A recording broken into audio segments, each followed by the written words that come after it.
quick fire Q&A session based off your questions that you've been sending me through Facebook and Instagram. And the reason why we're doing this quick fire session is because so busy down at Boxing Science at the moment with athletes preparing for competition. We're preparing new content for our Ultimate Coaching for Combat Sports workshops that we're delivering in November and December. And also we're putting together our Black Friday promotion.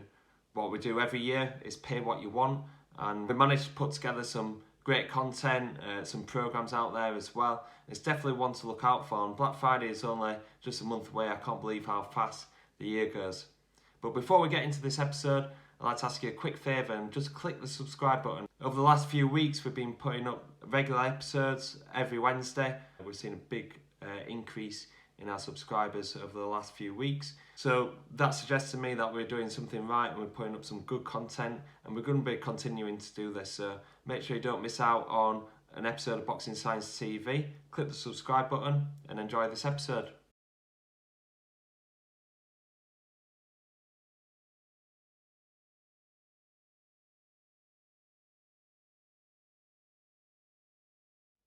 So the first question from Tufts SJ. Do sessions differ between a fighter with a fight date and a fighter without?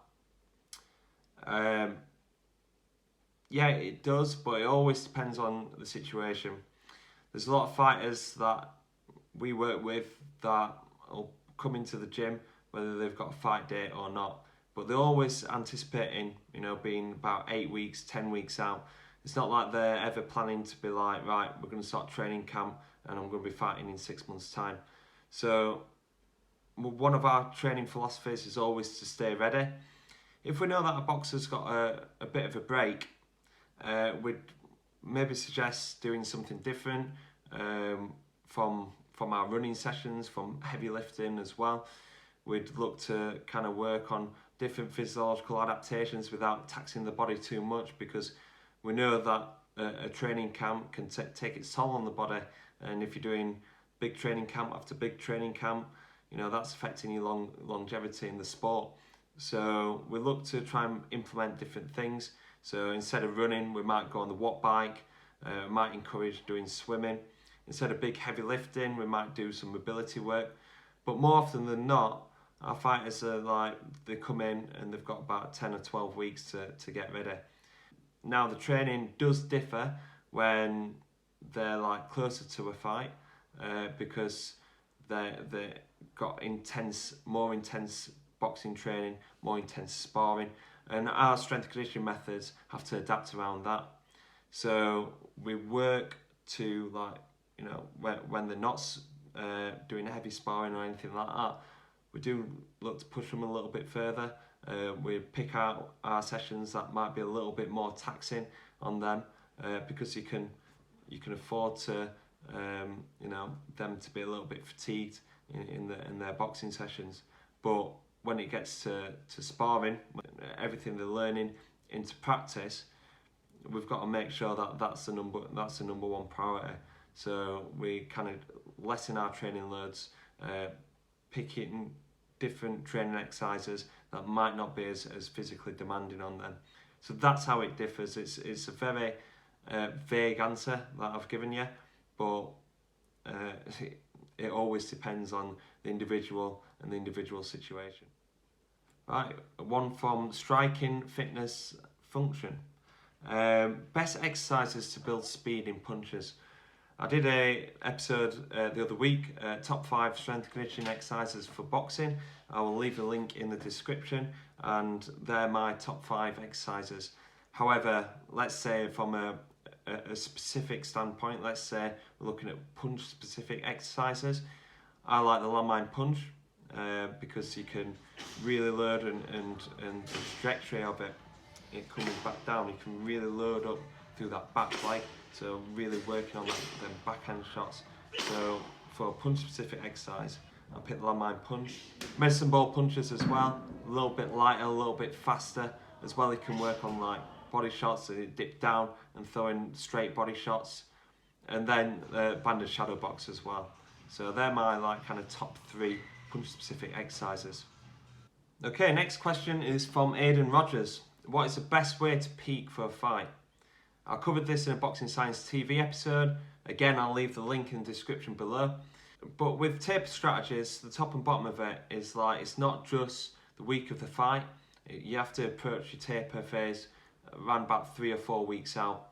You look to do your last loading week, either 3 or 4 weeks ahead of a fight, and then slowly but surely you bring the volume down and you maintain that intensity. On fight week, it depends on the individual situation and individual needs. With athletes that are like struggling to make weight or on a low calorie, low energy diet, you've got to weigh up the risk versus reward. So it's so beneficial to do a high intensity interval training session the week of the fight when you're risking injury, illness, overtraining.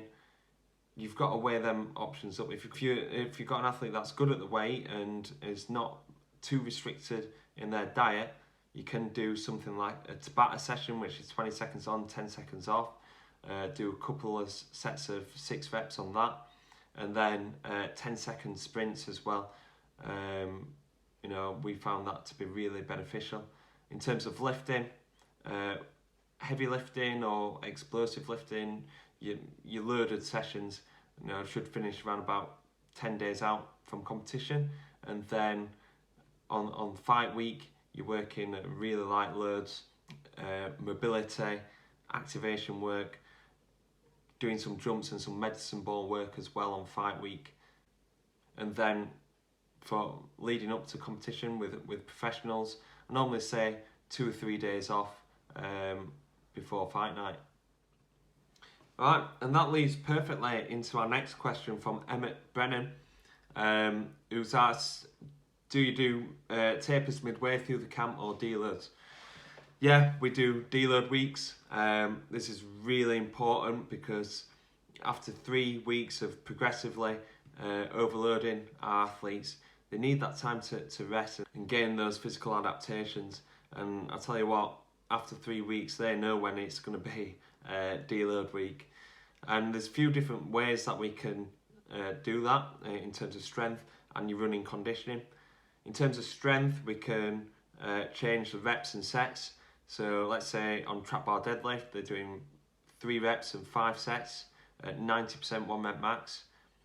We can manipulate the sets, so they'll do 3 reps times 3 sets, and also we take around about 5 or 10% of the load off as well, so we'll be working at 85 or 80% 1 rep max. In terms of running conditioning, there's a few different ways we can do that as well. The most straightforward way that we can do it is manipulate the reps and sets. So we're doing 4 minutes on, 2 minutes off. They're going all the way up to 6 reps. Next week we'll do 4 reps and see a significant difference in their amount of training load. But another way that we can do it is at Sheffield University we have the Power Breathe altitude system. So we get our athletes running on the curve in the altitude tent, and because it's simulated altitude, the percentage of oxygen is actually reduced. Because of this reduced percentage of oxygen, the athletes can't reach the amount of intensity that they've reached previously in that training phase. So they're running at a lower speed, which means that there's not as much strain on the muscles and on the joints, but the physiological adaptations, such as heart rate and high lactate values, are still being targeted. So this is a great way to deload an athlete, but still working towards our goals. Then another way, a deload week is a great opportunity to switch the emphasis of our training. So when we use like muscle buffering as peripheral sprints, as central adaptations as well, we can't just go in at the top session, we've got to build that up as well. So we can use the deload week to start working towards some new goals. So if we've got an athlete working at doing the 30-second sprints, 30 seconds on, 3 minutes off, 6 reps, And then the next week, they're going for central adaptations, going for 4 minutes on, 2 minutes off. We're going to start them off at 4 reps, and you can see the there's a big difference in their training load, even though they might find it quite tough, because they've got a new challenge in front of them and they're not adapted to them sessions. Actually, you see the training load shift quite a lot. So we get some complaints sometimes from the athletes saying this isn't deload week because they're finding it just as tough. But actually the numbers suggest and the body isn't pushed as much, it's just how they perceive it. Next question, J Mooney 11 has asked the benefits of unilateral work. There's a lot of benefits for unilateral work in boxing for both upper body and lower body.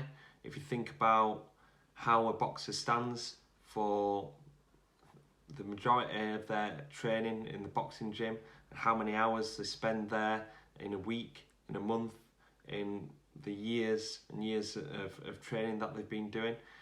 This creates like a lot of imbalances in terms of strength between left and right side, and also tightness issues as well. Think about how many times that you'll jab compared to using your right hand, your back hand. So your lead arm and how you throw it is very much different to how you throw your backhand, and how many times as well. So what you'll find is that you're quite tight in your lead hand, and in particular in your lead shoulder as well. So we use like unilateral pressing and pulling exercises at Boxing Science to make sure that each side is getting strengthened and you're not compensating using either arm. Also the lower body, if you think about how your weight's distributed between your legs and how your left foot is slightly at a different angle to your right leg when you're punching.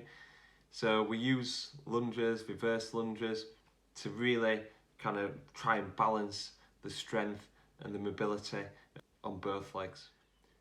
I hope them answers have helped a lot of you. If you've got any more questions, you can just fire us an email over to boxing.sci@gmail.com or on Instagram, Wilson_boxing science, and we'll be happy to answer any more questions in the future.